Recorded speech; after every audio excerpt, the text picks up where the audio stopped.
Brittney, bitch. Hello and welcome back to my channel. It's Brittney, and today we're going to talk about the reading rush. So everyone knows what the reading rush is, okay? It happens once a year, and I am participating this year. So this is my first year on BookTube, and I'm very excited to try all of the challenges, and I am going to try to do all of them. Will I do all of them? I don't know. Will I succeed? Probably not, but I'm going to try. So the reading rush is from, I believe, July 20th to July 26th. So it starts on a Monday and ends on a Sunday. And there are going to be 7 challenges. And I have 7 books. For the first challenge, you need to read a book with a cover that matches the color of your birthstone. So I was born in June, so mine is Alexandrite. They're in the Reading Rush YouTube video, they posted Alexandrite as a pink. But when I looked it up online too, there's a lot of variations of this gem. So the one that I was most drawn to was like the purple tones. And as soon as I realized I was gonna try and find something with purple in it, how fitting, I realized that I had already checked out Wicked Fox from the library. So Kat Cho's actually a YouTuber herself, and she published this later, I don't know, it was like mid to late 2019, I believe.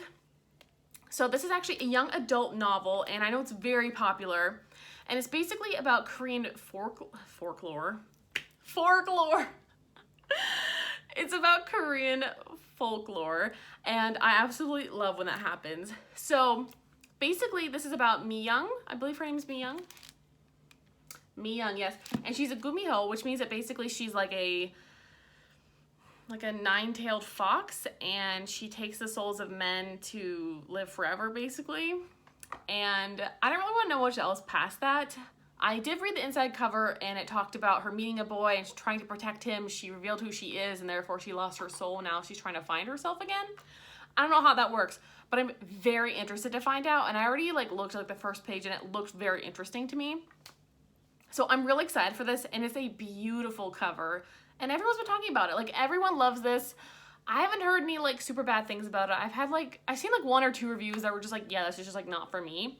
But I'm hoping it just gives me those vibes I'm looking for. What those vibes are exactly, I don't know. But I know it's young adult. I know there's a little bit of a romance in here. And I'm hoping there's I don't know, some delicious goodness mixed with creepy folklore, which is totally what I'm about.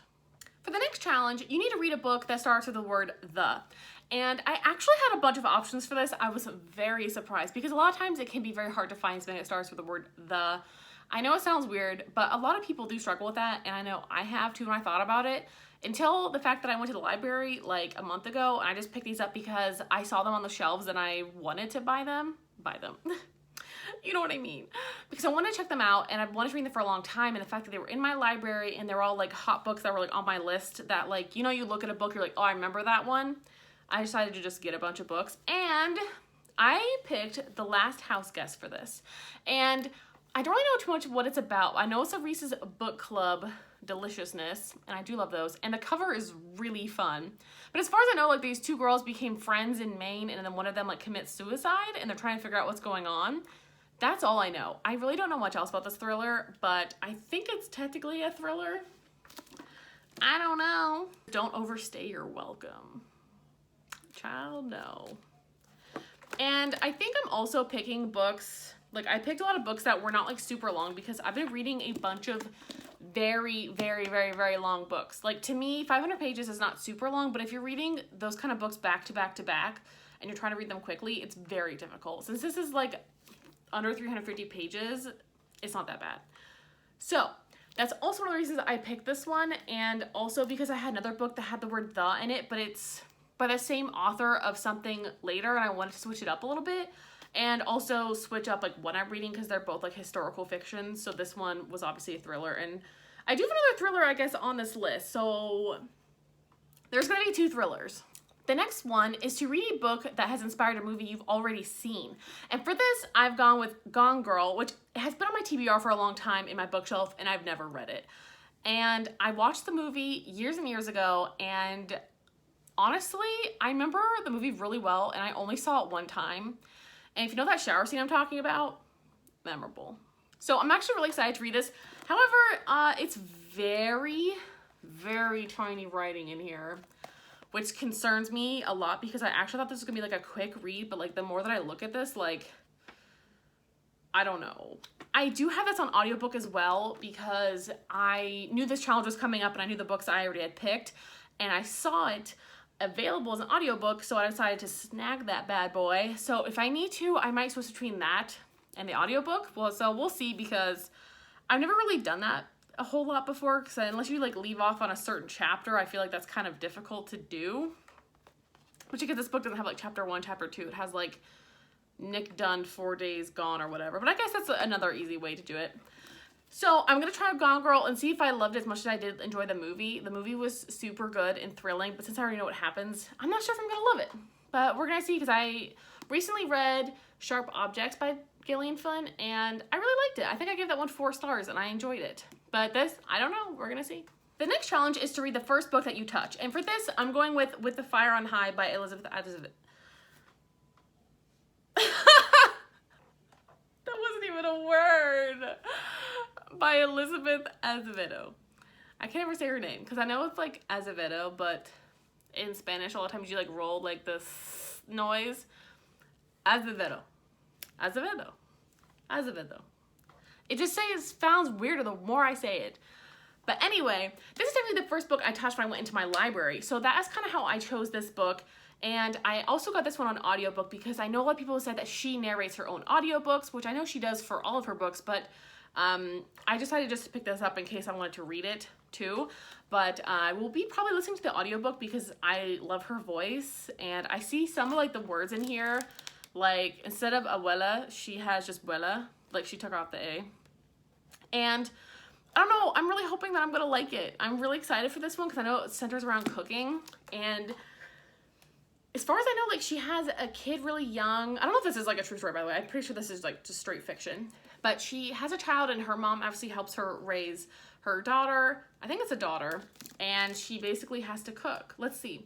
Ever since she got pregnant freshman year, Emily Santiago's life has been about making the tough decisions, doing what has to be done for her daughter and her abuela. Oh, so it is her grandma too. The one place she can let all that go is in the kitchen. Super excited. I love cooking. I love family stories. I'm really hoping I'm gonna love this, but I don't know. I think I will. Also, this cover is so pretty. I feel like some of these books have like the prettiest covers. And I've been wanting to read this for quite a while, so as soon as I saw it, I just grabbed it. So this is the first book that I touched in the library, therefore it counts for this.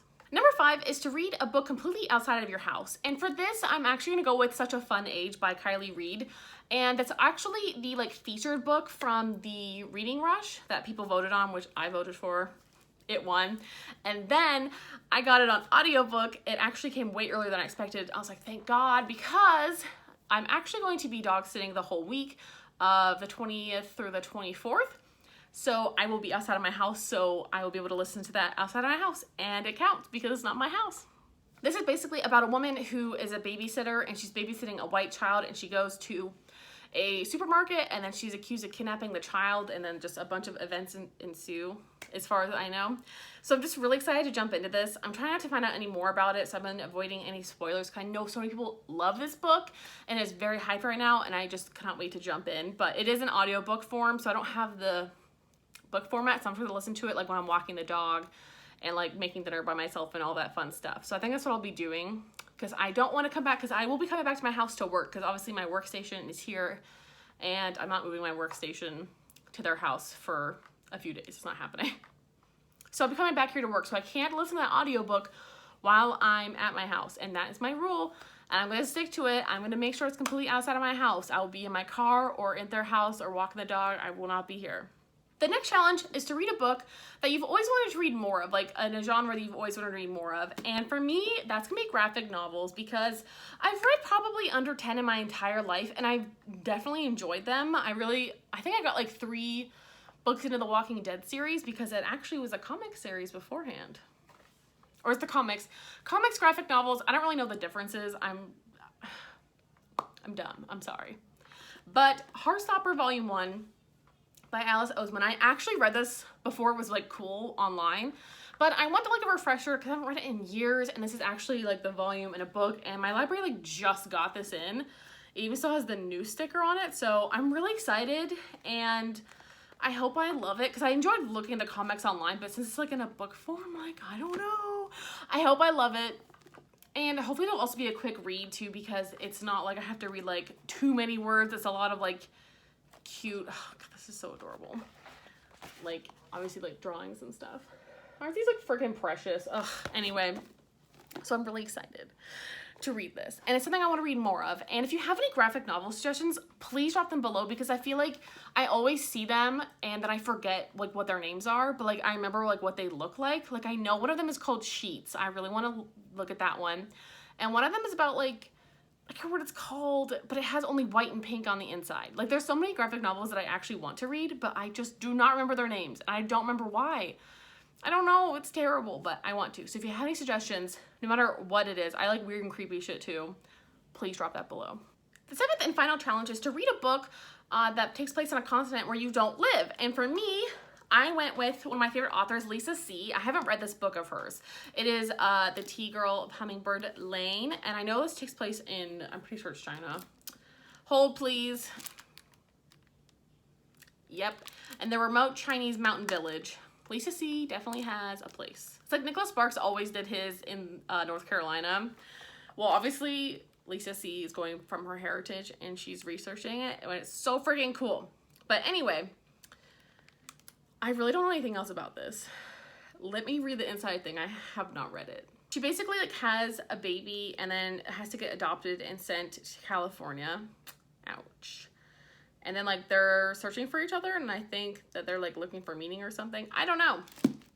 Either way, I'm sold because Lisa C wrote it and I love her writing. I am a little worried it's kind of dense, but it's still like 400 pages of like still like some good dense writing. You know what I'm talking about. And it's still felt a little chunky, but it doesn't take place on my continent, so I'm gonna happen. I also have The Island of the Sea Women by her right now. I took it up from the library as well, but I decided to go with this one because this one had slightly higher ratings on Goodreads, I believe, and I was just curious why. Like, maybe this one's like my new fave. I don't know. I swear it has higher ratings. Now I'm like doubting myself. So anyways, those are the 7 challenges and the 7 books that I'll be reading for those challenges, and I hope I can accomplish them. And I'm planning on doing a reading vlog for next week. I'm just not really sure if, I'm definitely not gonna do daily vlogging. I just don't think I have the capability to do that because I work really long hours. And even though I am dog sitting and getting back home within a relative time frame, I'm still gone for 10 hours of the day, including traveling. So there's just like not enough time for me to, I think, film stuff and then make a video that's worthwhile, because I don't think it'll be enough. It might be like 5-minute videos, and I just don't really think people really want to see that. Unless you do, let me know. I'm pretty sure people will probably just appreciate maybe like a part 1 and a part 2, like half of the week, like the first 3 days and then like the last 3 days, because I believe it's 6 days in total, right? I think I'm just gonna do that. I'm gonna plan on doing part 1 and part 2, but I might just do an overall week because that might just be a lot easier for my editing. I'm not sure. I wish I could give you all the answers in the world, sweetie, but I don't have them. Also, if you're participating in the Reading Rush, remember to go online and sign up for it, because you can actually get the little badges and you can be like, hey, I completed this, and they'll also be doing challenges. And they did like a vlog challenge. They challenged us to do a vlog, which I will be doing, and they challenged us as bonus challenges to have coffee or tea in the vlog, match an outfit to a book. It doesn't have to be the ones you're having or you're reading. It doesn't have to be one of the ones you're reading. And then the third challenge, what was the third challenge? I don't remember what the fucking third challenge was. Like, I really don't remember. What was the third challenge? I don't know. But anyway, I will be participating in that. I'm a cool cat. But I'm just going to do a part 1 and part 2, I think. That's all the best I can do. I'm not sure what order I'm going to go in to read all of these books, because I think it's also a lot easier sometimes to start with the shortest books, which helps you a little bit, but at the same time, it's nice to have short books at the end. I don't know. I really don't know what I'm gonna do about this right now. I don't know though, guys. I'll keep you updated, and thank you so much for watching. Like and subscribe and do all that fun junk. Make sure you click the bell so you get notified whenever I post a video because my posting schedule is wonky. Okay, bye.